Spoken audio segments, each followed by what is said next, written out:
सीमा, तूने सुना पुष्पा के बेटे ने लव मैरिज कर ली है, वो भी घर में बिना किसी को कुछ बताए। हाँ लता, मैंने भी सुना है। वैसे लव मैरिज वाली बहुएं अच्छी नहीं होती है, वो किसी की नहीं सुनती और सिर्फ अपनी चलाती है। हमें तो अपने बेटों के लिए अरेंज मैरिज वाली बहू ही चाहिए। अरे सीमा, जमाना बड़ा खराब हो रहा है। मैं तो सोच रही हूँ कि जल्दी ही अपने बेटे की शादी कर दूं, कहीं ऐसा ना हो कि वो लव मैरिज कर ले। हाँ लता, मैं भी ऐसा ही करूँगी। बल्कि हम दोनों अपने बेटों की शादी साथ में करेंगे और गृह प्रवेश भी साथ में ही करवाएंगे। अरे क्यों नहीं सीमा, हम दोनों बचपन की सहेलियां हैं। बचपन में एक गांव में ही रहे, एक ही स्कूल में पढ़े, हमारी शादी भी एक साथ ही हुई। और तो और हमने घर भी एक दूसरे के अगल बगल में बनाया है, तो अपने बेटों की शादी भी एक साथ ही करेंगे। बातें करते हुए दोनों सहेलियां अपने अपने घर पहुंच जाती हैं। साइना लता को देखते ही कहती है, आ गई माँ आप? कितनी देर से गई थी सब्जियां लेने, कब से आपका इंतजार कर रही थी। घर में बनाने के लिए एक सब्जी भी नहीं है। अरे साइना बेटा, तू जानती तो है, एक बार लता को उसके बचपन की दोस्त सीमा मिल गई तो फिर वो किसी को याद नहीं रखती। अरे आपको हम दोनों सहेलियों की दोस्ती के ताने मारने के अलावा और कोई काम भी है या नहीं? अरे माँ, आप भी पिताजी की बातों को दिल पर ले लेती हो। आओ बैठो, चाय पियेंगे। साइना, तू जल्दी से चाय बनाकर जरा हमें पिला दे। भैया, चाय के साथ आपको गर्मा गर्म पालक के पकौड़े भी खिलाती हूँ। साइना चाय बनाने रसोई में जाती है। थोड़ी देर बाद साइना गर्मा गर्म पालक के पकौड़े और चाय लेकर वहां आ जाती है। तभी रवि भी वहां आ जाता है और कहता है, अरे लगता है घर में पालक के पकौड़े बने हैं। चलो, मैं भी अच्छे समय पर घर आ गया। हाँ भैया बैठो, ये लो पालक के गर्मा गर्म पकौड़े खाओ। अरे सनाया, जरा सीमा आंटी को फोन तो लगा, उसे पालक के पकौड़े बहुत पसंद है। उसके बिना तो पालक के पकौड़े खाने का मजा ही नहीं है। अब साइना सीमा को फोन लगा देती है और सीमा भी पालक के पकौड़े खाने के लिए लता के घर आ जाती है। सभी बैठकर पालक के पकौड़े खाते हैं। तभी लता के फोन पर उसकी नंद का कॉल आता है। लता अपनी नंद से बात करती है और फिर फोन रखने के बाद वो सभी को बताती है, दीदी, उमेश के लिए एक बहुत अच्छा रिश्ता बता रही थी। लड़की पढ़ी लिखी, बहुत सुंदर और संस्कारी है। मैं तो कहती हूँ कल ही हम जाकर उसे दिखाते हैं। अगर लड़की अच्छी लगी तो रिश्ता पक्का कर देंगे और फिर चट मंगनी पट ब्याह करेंगे। हाँ भाई, ये तो बड़ी अच्छी बात है। और वैसे दीदी ने देखी है तो लड़की अच्छी ही होगी। अगले दिन लता अपने परिवार और सीमा के साथ लड़की देखने के लिए मोहिनी के घर जाती है। मोहिनी एक सुंदर और सिंपल सा सूट पहनकर चाय लेकर आती है। सभी को मोहिनी बहुत पसंद आती है। मोहिनी के पीछे उसकी बहन निशा भी थी। लता निशा को देखकर सीमा के कान में धीरे से कहती है, देख सीमा, मोहिनी के साथ उसकी बहन भी बड़ी प्यारी है। तू अपने बेटे का रिश्ता इसी से तय करवा दे। हाँ, मुझे भी निशा बहुत पसंद है। मैं आज ही घर जाकर बात करूंगी। उसके बाद महेश कहता है, भाई हमें तो आपकी बेटी बहुत पसंद है, हमारी तरफ से ये रिश्ता पक्का समझिए। और इस तरह उमेश और मोहिनी का रिश्ता पक्का हो जाता है। वापस आने पर सीमा अपने घर वालों को मोहिनी और निशा के बारे में बताते हुए कहती है, मैं तो कहती हूँ कि हम मोहिनी के साथ साथ निशा को भी बहू बनाकर ले आते हैं। सीमा, तुम एक बार आकाश से भी बात कर लो। अगर उसे लड़की पसंद हो तो हमें भला क्या एतराज हो सकता है। खुशी, तू जल्दी से जाकर गर्मा गर्म कॉफी ले आ। भैया आते ही होंगे। मुझे तो लगता है कि भैया के रिश्ते की बात तय हो ही जाएगी। उमंग ऐसा ही कह रहा था कि तभी आकाश वहां आ जाता है। आकाश को देखकर उमंग कहता है, अरे आओ आओ भैया, आपके रिश्ते की ही बात चल रही थी। माँ ने आपके लिए लड़की पसंद कर ली है। हाँ बेटा, बस अब तू हाँ कह दे तो कल ही उस लड़की से तेरी शादी की बात पक्की कर देते हैं। आखिर अब घर में एक बहू आ ही जानी चाहिए। हाँ माँ, वो तो ठीक है, लेकिन मैं एक लड़की पसंद कर चुका हूँ। वो मेरे ही ऑफिस में काम करती है। वो बहुत अच्छी है। उसका नाम अनिका है। ये क्या कह रहा है बेटा? तू लव मैरिज करेगा? तुझे पता है ना कि मुझे लव मैरिज बिल्कुल पसंद नहीं है। लेकिन माँ, आप उसे एक बार मिल तो लो। वो बहुत अच्छी है, आप सबको बहुत अच्छी लगेगी। मैं ये सब कुछ बिल्कुल नहीं सुनना चाहती। मेरे घर में अगर बहू आएगी तो सिर्फ अरेंज मैरिज वाली। माँ, जमाना कहाँ से कहाँ निकल गया और अभी तक तुम वही पुरानी सोच लिए बैठी हो। अगर भैया किसी को पसंद करते हैं तो इसमें कोई बुराई नहीं है। और फिर आप एक बार उससे मिल तो लीजिए। तू चुप कर, लव मैरिज वाली बहू कभी मेरे घर नहीं आ सकती है और तू भी ये बात समझ ले। ऐसा कहकर सीमा गुस्से में अंदर चली जाती है। अगले दिन सीमा लता के घर जाती है और उससे सारी बात बताती है। ये सुनकर लता कहती है, अच्छा ही किया बहन तुमने। कुछ ही दिनों में उसके लव मैरिज का भूत उतर जाएगा। फिर तुम निशा से उसकी बात पक्की कर देना। ऐसे ही लव मैरिज वाली बात आई गई हो जाती है। कुछ ही दिनों बाद मोहिनी और उमेश की धूमधाम से शादी हो जाती है और मोहिनी दुल्हन बनकर उमेश के घर आ जाती है। लता गृह प्रवेश करवाते हुए मोहिनी से कहती है, आओ मोहिनी बहू, कलश गिरा के गृह प्रवेश करो। मोहिनी गृह प्रवेश करती है और फिर अपनी सास के पांव छूती है। तब लता सीमा की तरफ इशारा करते हुए कहती है, बहू ये भी तुम्हारी सास के समान है, इनकी भी पाँव छुओ। मोहिनी सीमा के पास आती है। सीमा उसे आशीर्वाद देती है। तभी अचानक सीमा के फोन पर खुशी का फोन आता है और खुशी घबरा कर कहती है, माँ जल्दी घर आओ, भैया लव मैरिज करके आ गए हैं। यह सुनकर जैसे सीमा के होश उड़ जाते हैं। सीमा लता के कान में सारी बातें बताती है और वो दोनों दौड़ते हुए सीमा के घर आते हैं। वो दरवाजे पर पहुंचकर देखती हैं कि आकाश शादी करके आ गया है। यह देखकर सीमा गुस्से से कहती है, तुझे कहा था ना कि मेरे घर लव मैरिज वाली बहू नहीं आएगी, उसके बाद भी तू शादी करके आ गया। अब निकल जा अपनी बीवी को यहाँ से लेकर, मेरे घर में तुम दोनों के लिए कोई जगह नहीं है। अरे भाग्यवान, क्यों तमाशा लगा रही हो? मोहल्ले वाले देखेंगे तो क्या कहेंगे? अब बेटे ने शादी कर ही ली है तो उसे अंदर आने दो। भाई साहब ठीक कह रहे हैं, जो हो गया सो हो गया, जाने दो। खुशी बेटा जाओ जल्दी से आरती की थाली लेकर आओ और अपनी भाभी का गृह प्रवेश करवाओ। खुशी जल्दी से रसोई में जाती है और आरती की थाली और कलश लेकर आती है। वो नई बहू की आरती उतार कर कलश गिरवा कर गृह प्रवेश करवाती है। उसके बाद लता सीमा को समझाकर अपने घर चली जाती है। अगले दिन सुबह मोहिनी जल्दी उठती है और पूजा रूम में जाकर पूजा करती है और फिर अपने सास ससुर को प्रसाद देती है और लता से कहती है, माँ जी आज मेरी पहली रसोई की रस्म है, आप बता दीजिए कि खाने में क्या बनाना है, मैं आप सबके लिए खाना बना देती हूँ। अरे बहू, मुझे तेरी माँ ने बताया था कि तू बहुत अच्छा खाना बनाती है, तुझे जो पसंद है तू हम सब के लिए वही बना दे। मोहिनी रसोई में जाती है और सबसे पहले मीठे में खीर बनाती है। उसके बाद तड़के वाली दाल, चावल, मटर पनीर की सब्जी, मिक्स वेज की सूखी सब्जी, रायता और अंत में गर्मा गर्म रोटियां बनाकर सभी के लिए खाना लगा देती है। सभी लोग खाना खाकर तारीफ करते हुए कहते हैं, अरे वाह बहू, खाना तो तुमने बहुत ही अच्छा बनाया है, वही खाकर मजा आ गया। अरे क्यों नहीं बनाई, अरेंज मैरिज वाली बहू है, मैं उसे अपनी पसंद से ढूंढ कर लाई हूँ, पता नहीं सीमा की बहू क्या बनाकर खिला रही होगी। वहीं दूसरी तरफ सीमा के घर, माँ जी आज मेरी पहली रसोई है तो मैं रसोई में जाकर अपनी पसंद का खाना बना लेती हूँ। अपनी पसंद का खाना? तुझे खाना बनाना भी आता है? वैसे ठीक है, जरा मैं भी तो देखो तुझे क्या बनाना आता है, जा और बना ले खाना। अनिका रसोई में जाती और मन ही मन सोचती है, मुझे तो बहुत अच्छा खाना बनाना आता ही नहीं। ऐसा करती हूँ बर्गर, चाउमीन, मैकरोनी, नूडल्स और साथ में थोड़े दाल चावल बना देती हूँ और ऑनलाइन गुलाब जामुन ऑर्डर कर देती हूँ। ऐसा सोचकर अनिका सबसे पहले ऑनलाइन गुलाब जामुन ऑर्डर करती है, फिर चाउमीन, मैकरोनी, नूडल्स और बर्गर बनाती है, साथ में थोड़ी दाल चावल बनाती है और उसके बाद सभी को खाना लगाती है। खाना देखकर सीमा कहती है, तो ये खाना बनाया है तूने? दाल चावल के सिवा ये सारे खाने इंडियन खाने में तो है ही नहीं। माँ इतना अच्छा खाना तो बनाया है भाभी ने, ये सब तो मुझे और भैया को बहुत पसंद है। ऐसा कहकर सभी लोग खाना खाने लगते हैं। थोड़ी देर बाद अनिका के ससुर कहते हैं, अरे बहू, तुमने कुछ मीठा नहीं बनाया क्या? तभी डोरबेल बजती है। अनिका जल्दी से जाकर दरवाजा खोलती है। फिर वो डिलीवरी बॉय से गुलाब जामुन लेती है और रसोई में जाकर सर्व करके ले आती है और कहती है, पिताजी मुझे गुलाब जामुन बनाना नहीं आता था तो मैंने ऑनलाइन ऑर्डर कर दिया। वैसे जहाँ से मैंने मंगाया है वो बहुत अच्छा बनाते हैं, आप खाकर देखिए। ये देखकर सीमा का मुंह बन जाता है, लेकिन बाकी सभी लोग गुलाब जामुन खाते हैं और उन्हें वो पसंद भी आते हैं। शाम हो चुकी थी। लता अपनी बहू के कमरे में आती है और कहती है, मोहिनी बहू आज तेरी मुंह दिखाई की रस्म है, औरतें आती ही होंगी तो तू तैयार हो जा। हाँ हाँ माँ जी मैं अभी तैयार हो जाती हूँ। सास के जाने के बाद मोहिनी एक सुंदर साड़ी निकालती है और साड़ी में मैचिंग गोल्डन रंग का ब्रेसलेट पहनकर तैयार हो जाती है। वो हॉल में आती है। तब तक मुंह दिखाई के लिए औरतें आ चुकी होती हैं। सभी औरतें मोहिनी को देखकर कहती हैं, लता बहन तुम्हारी बहू तो सच में बहुत सुंदर है और बड़ी गुनी भी है। उसने कितनी अच्छी तरह साड़ी पहन रखी है, आजकल की बहुओं को तो साड़ी पहननी ही नहीं आती है। सभी औरतें मोहिनी की बहुत तारीफ करती हैं और लता अपनी बहू की तारीफ सुनकर खुश होती है। उसके बाद सभी औरतें सीमा के घर उसकी बहू की मुंह दिखाई में जाती हैं। सीमा सभी को बिठाती है और खुशी सभी के लिए चाय लेकर आती है। सभी औरतें चाय पीती हैं। तभी अनिका एक मॉडर्न सी साड़ी पहने बिना सिर पर पल्लू लिए वहां आती है। औरतें अनिका को देखकर एक दूसरे से बातें करने लगती हैं।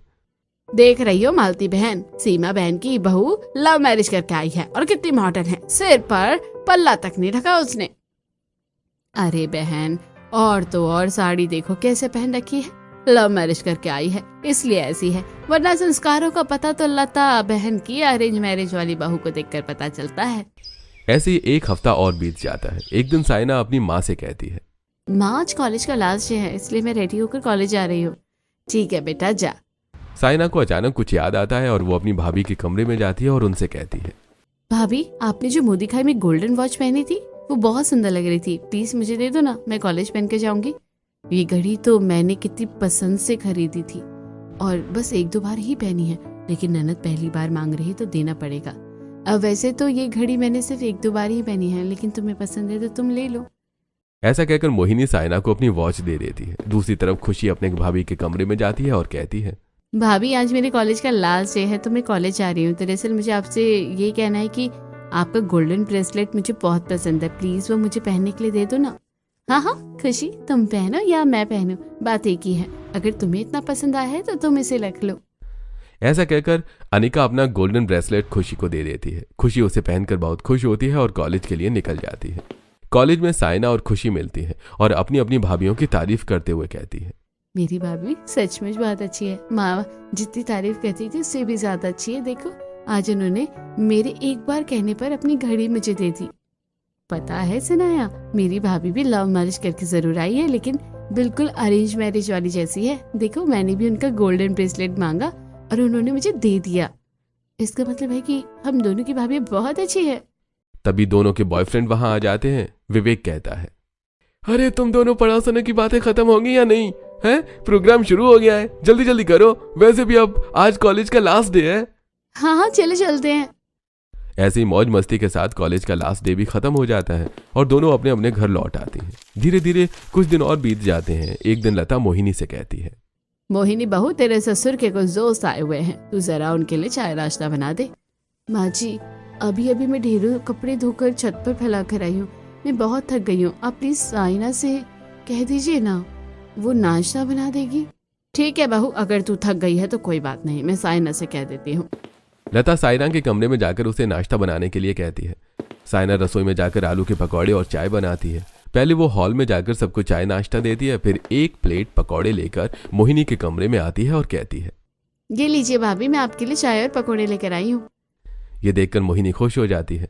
दोनों साथ बैठकर चाय पकौड़े खाने लगते हैं। मोहिनी साइना को अपने फोन की गैलरी दिखा रही होती है। तभी एक सूट साइना को बहुत पसंद आता है और वो कहती है, भाभी आपका ये सूट कितना सुंदर है, प्लीज मुझे दे दो ना।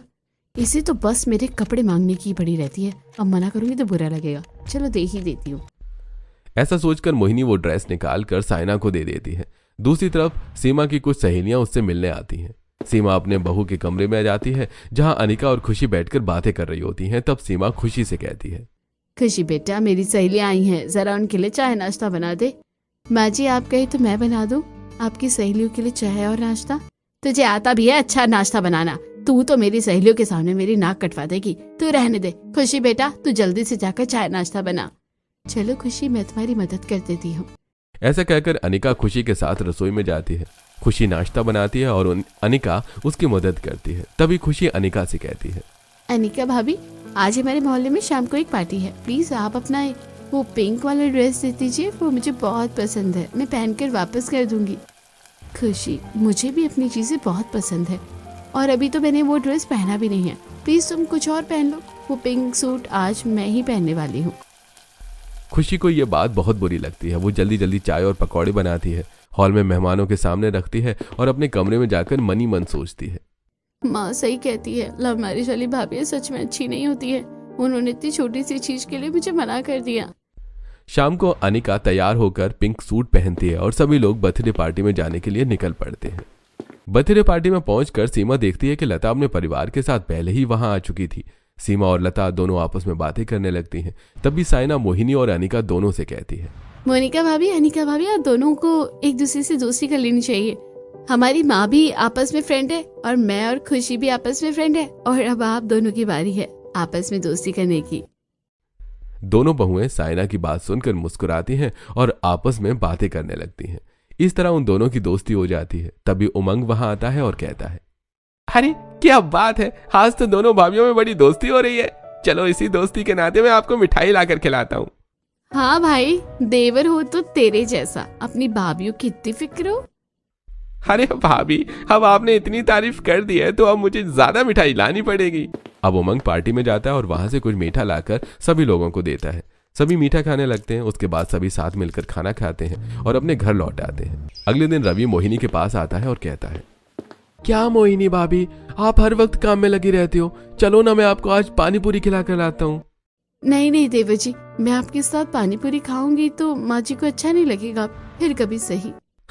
ठीक है भाभी, तो चलो फिर हम दोनों मिलकर लूडो खेलते हैं। अब मोहिनी और रवि दोनों मिलकर लूडो खेलने लगते हैं। ऐसे ही करीब एक हफ्ता बीत जाता है। एक दिन विवेक साइना को कॉल करता है और कहता है, साइना, जब से कॉलेज बंद हुआ है तब से तो हमारा मिलना जुलना ही बंद हो गया है। कुछ भी करो यार, अब हमें शादी कर लेनी चाहिए। हाँ विवेक, मैं भी यही चाहती हूँ, लेकिन मुझे समझ नहीं आ रहा कि मैं मम्मी पापा से इस बारे में कैसे बात करूँ। अरे इसमें इतना सोचने की क्या बात है, बहुत सिंपल है यार। तुम अपनी भाभी से कह दो, वो तुम्हारे भैया से बात कर लेंगे और भैया मम्मी पापा से। ये तुमने सही कहा, मैं आज ही भाभी से बात करती हूँ। फोन रखने के बाद साइना मोहिनी के कमरे में जाती है और कहती है, भाभी मुझे आपसे एक इम्पोर्टेंट बात करनी है। हाँ हाँ साइना, कहो क्या बात है। भाभी, मैं कॉलेज की शुरुआत से ही विवेक को बहुत पसंद करती हूँ और उससे शादी करना चाहती हूँ। अब कॉलेज खत्म हो गया है, इसलिए हमारा मिलना जुलना भी नहीं हो पाता है। प्लीज आप भैया से इस बारे में बात करो ना, कि वो माँ और पिताजी से कहकर मेरी और विवेक की शादी तय कर दे। ठीक है साइना, मैं बात करूंगी। ये सुनकर साइना बहुत खुश हो जाती है और वो खुशी से अपनी भाभी को गले लगा लेती है। उसके बाद वो अपने कमरे में चली जाती है। तब मोहिनी मन ही मन में सोचती है, साइना लव मैरिज करना चाहती है और चाहती है कि मैं घर में बात करूं। अगर कभी माँ जी को ये बात पता चलेगी इसके पीछे मेरा हाथ है, तो वो मुझ पर कितना गुस्सा करेंगे। और मैं साइना के लिए इतना बड़ा रिस्क क्यों लूं? मैं कोई बात नहीं करने वाली, बल्कि मैं तो उल्टा उमेश को सारी बातें बताकर मना कर दूंगी कि साइना की कभी भी लव मैरिज ना कराई जाए। तो वहीं दूसरी तरफ विराज खुशी को कॉल लगाता है और उससे बात करते हुए कहता है, खुशी, तुमने अब तक अपने घर में शादी की बात नहीं की। तुम शादी की बात करके बताओ कि मैं अपने घर वालों को तुम्हारे घर रिश्ते के लिए कब लाऊं। विराज, तुम तो जानते हो कि मेरे घर वाले लव मैरिज के कितने खिलाफ हैं। अगर माँ को पता चल गया ना कि तुम मेरे बॉयफ्रेंड हो, तो वो कभी भी हमारी शादी नहीं करवाएगी। हाँ, लेकिन ऐसा कब तक चलेगा? तुम्हें कुछ तो रास्ता निकालना पड़ेगा। हाँ हाँ निकालूंगी, बस मुझे थोड़ा समय दो। ऐसा कहकर खुशी फोन रख देती है। तभी पीछे खड़ी अनिका खुशी से कहती है, खुशी, जरा मुझे भी बताओ कि तुम किससे बात कर रही हो सकता है मैं तुम्हारी कोई मदद कर सकूं। अरे नहीं नहीं भाभी, ऐसी कोई बात नहीं है, वो कॉलेज की एक फ्रेंड थी, उसी से बात कर रही थी। ऐसा कहकर खुशी वहां से चली जाती है। तब अनिका मन ही मन में सोचती है, खुशी को ये नहीं पता कि मैंने उसकी सारी बातें सुन ली हैं। मुझे इस बारे में आकाश से बात करनी होगी। इधर रात को जब उमेश घर आता है तो मोहिनी उसे सारी बातें बताते हुए कहती है, मुझे नहीं लगता उमेश कि हमें साइना की शादी उसकी पसंद से करवानी चाहिए। अगर माँ जी को पता चला ना कि हमने इस लव मैरिज को अरेंज किया है, तो पता नहीं वो कितना गुस्सा करेंगी। हाँ मोहिनी, तुम सही कह रही हो। कोई जरूरत नहीं है उसकी पसंद के लड़के को बुलाने की। वैसे एक लड़का मैंने भी देख रखा है साइना के लिए, मैं कल ही उसे बुला लेता हूँ। तो वहीं दूसरी तरफ अनिका आकाश से बात करती हुई कहती है, आकाश, मुझे लगता है कि खुशी किसी को पसंद करती है। देखो आकाश, अगर माँ जी को पता चलेगा कि खुशी किसी को पसंद करती है, तो वो खुशी की लव मैरिज कभी नहीं करवाएंगी, लेकिन हम उसकी लव मैरिज को अरेंज मैरिज में बदल सकते हैं। वो तो ठीक है अनिका, लेकिन पता नहीं वो लड़का कैसा है। बिना जाने हम कोई फैसला नहीं ले सकते। तुम सही कहते हो आकाश, कल मैं खुशी से बात करती हूँ कि वो हमें उस लड़के से मिलवा दे। अगर हमें वो लड़का पसंद आ गया तो हम उस लड़के को रिश्ता लेकर यहाँ बुला लेंगे, और तुम कह देना कि ये रिश्ता तुम्हारी तरफ से आया है। आकाश अनिका की बातें सुनकर हाँ कह देता है। अगले दिन अनिका और आकाश दोनों खुशी के कमरे में पहुंचते हैं और आकाश कहता है, खुशी, मुझे तेरी भाभी ने सब कुछ बता दिया कि तू किसी को पसंद करती है और तेरी भाभी चाहती है कि हम तेरी लव मैरिज को अरेंज मैरिज में बदल दें, इसलिए तू आज ही हमें उस लड़के से मिलवा दे। आकाश की बात सुनकर खुशी मन ही मन सोचती है, मैं भाभी की लव मैरिज होने की वजह से उन्हें कितना गलत समझती थी, लेकिन वो कितनी हेल्पफुल है। मैंने तो कभी सोचा भी नहीं था कि भाभी मेरी इतनी मदद कर सकती है। फिर खुशी खुश होते हुए अपने भैया भाभी से कहती है, ठीक है भैया भाभी, मैं विराज को फोन करती हूँ और हम कॉफी हाउस चलकर उससे बात कर लेते हैं। इसके बाद खुशी विराज को फोन करती है और अपने भैया भाभी के साथ कॉफी हाउस में जाकर उन्हें विराज से मिलवाती है। खुशी के भैया भाभी को विराज बहुत पसंद आता है और तभी आकाश विराज से कहता है, अपनी बहन के लिए एक अच्छे जीवन साथी में जो होना चाहिए वो सब कुछ मुझे तुम में दिखाई दे रहा है। ऐसा करना कि कल तुम रिश्ता लेकर घर आ जाना, मैं माँ से बात कर लूंगा। ये सुनकर विराज और खुशी दोनों बहुत खुश हो जाते हैं। तो वहीं दूसरी तरफ उमेश साइना के लिए धीरज नाम के लड़के को उसके माता पिता के साथ घर पर बुला लेता है। साइना सभी के लिए चाय लेकर आती है। धीरज और उसके घर वालों को साइना बहुत पसंद आती है। वो लोग अपनी तरफ से रिश्ता पक्का करके चले जाते हैं। शाम को साइना अपनी भाभी के कमरे में आती है और कहती है, भाभी, मैंने हमेशा आपको अच्छा समझा है और आप पर भरोसा किया, लेकिन आपने मेरे साथ गलत किया। मैंने आपके और भैया की बातें सुन ली थी आखिर आप क्यों नहीं चाहती कि मेरी लव मैरिज हो? आपका कुछ बिगाड़ा तो नहीं है मैंने? साइना, मैं तुम्हारे लिए इतना बड़ा रिस्क नहीं ले सकती। अपनी भाभी की बात सुनकर साइना को बहुत बुरा लगता है और वो उदास होकर अपने कमरे में आ जाती है। तो वहीं दूसरी तरफ आकाश अपनी माँ से बातें करते हुए कहता है, माँ, मैंने आपको बताया था ना कि मेरी नज़र में खुशी के लिए एक लड़का है। मैंने उन लोगों को बुला लिया है, थोड़ी देर में वो लोग आते होंगे। हाँ बेटा, ये तो बहुत अच्छी बात है। अगर लड़का अच्छा रहा तो हम आज ही खुशी की शादी पक्की कर देंगे। थोड़ी देर बाद विराज अपने घर वालों के साथ रिश्ता लेकर खुशी के घर आ जाता है।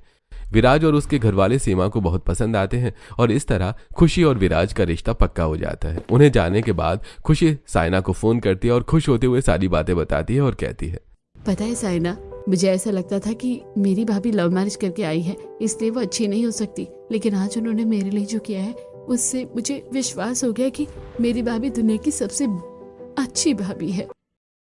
ऐसा कहकर खुशी साइना को सारी बातें बता देती है। यह सुनकर साइना खुशी से बातें करते हुए कहती है, मैं ये बात समझ गई हूँ खुशी कि लव मैरिज या अरेंज मैरिज करने से कोई अच्छा या बुरा नहीं होता। बुरा इंसान अपनी सोच से होता है। आज मेरी भाभी ने मुझे बहुत निराश किया। मुझे खुद नहीं पता था कि आगे क्या होगा। शायद मेरा और विवेक का रिश्ता यहीं तक था। ऐसा कहते कहते साइना रोते हुए फोन रख देती है। तब खुशी अनिका के पास जाती है और सारी बातें बताकर कहती है, भाभी, हमें साइना के लिए कुछ न कुछ तो करना ही होगा। तुम चिंता मत करो खुशी, हम कोई ना कोई तरीका निकाल लेंगे। अगले दिन अनिका अपनी सास से कहती है, माँ जी, मुझे पार्लर जाना है, आज मेरा अपॉइंटमेंट है, तो मैं शाम तक आ जाऊंगी। ठीक है बहू, चली जा, लेकिन जब तक आप नहीं कहेंगे तब तक लता आंटी उसे परमिशन नहीं देगी। प्लीज आप अपनी सहेली से कहिए ना कि वो मोहिनी को भी मेरे साथ पार्लर भेज दे। अनिका की बात सुनकर सीमा मन ही मन सोचती है, कहने को तो मेरी बहू लव मैरिज करके आई है, लेकिन मुझसे बिना पूछे कहीं नहीं जाती और पिछले कुछ दिनों में उसका व्यवहार बिल्कुल अरेंज मैरिज वाली बहू जैसा है। ऐसा करती हूँ, मैं लता को फोन करके बोल देती हूँ कि वो मोहिनी को अनिका बहू के साथ भेज दे। यही सोचकर सीमा लता को फोन करके मोहिनी को अनिका के साथ पार्लर भेजने के लिए कह देती है। अब अनिका अपनी स्कूटी से मोहिनी को लेकर पार्लर की तरफ निकल पड़ती है और रास्ते में स्कूटी चलाते समय मोहिनी अनिका से कहती है, thank you so much Anika, तुमने माँ जी से मुझे पार्लर लाने की परमिशन ले ली। मुझे भी मॉडर्न दिखने का, मॉडर्न कपड़े पहनने का और पार्लर जाने का बहुत शौक है। शायद तुम्हारे साथ रहकर मेरे ये शौक पूरे हो जाए। मोहिनी, जब तुम अपने बारे में ऐसा सोचती हो कि तुम्हारे शौक पूरे होने चाहिए, तो तुम्हें अपनी ननद के बारे में भी यही सोचना चाहिए था ना। तुम उसकी मदद कर देती और उसे उसका प्यार मिल जाता। तुमने उसके साथ अच्छा नहीं किया और यही बताने के लिए मैं तुम्हें अपने साथ लेकर आई थी। अनिका की बात सुनकर मोहिनी को अपनी गलती का एहसास होता है। फिर मोहिनी अनिका के साथ पार्लर जाती है और वापस आकर अपनी सास से कहती है, माँ जी, मैंने साइना के लिए एक बहुत अच्छा रिश्ता देखा है। कल मैंने उसे घर बुला लिया है, आप लोग कल उससे मिल लीजिए। लता भी मोहिनी की बात पर हाँ कह देती है और यह सुनकर साइना सब कुछ समझ जाती है और वो बहुत खुश होती है। रात को मोहिनी साइना से कहती है, मुझे माफ कर दे साइना, मैंने तुम्हारे मन को समझने की कोशिश नहीं की। कल तुम विवेक को रिश्ता लेकर घर बुला लो। यह सुनकर साइना बहुत खुश हो जाती है। अगले दिन विवेक अपने घर वालों को लेकर साइना के घर आता है। साइना के घर वालों को विवेक बहुत पसंद आता है और इस तरह विवेक और साइना का रिश्ता पक्का हो जाता है। और जल्दी ही मोहिनी और अनिका मिलकर साइना और खुशी की शादी उनके बॉयफ्रेंड से अरेंज मैरिज की तरह करवा देती हैं। और इस तरह मोहिनी और अनिका दोनों ही अपना जीवन अपने घर वालों, परिवार वालों के साथ खुशी खुशी गुजारने लगती है।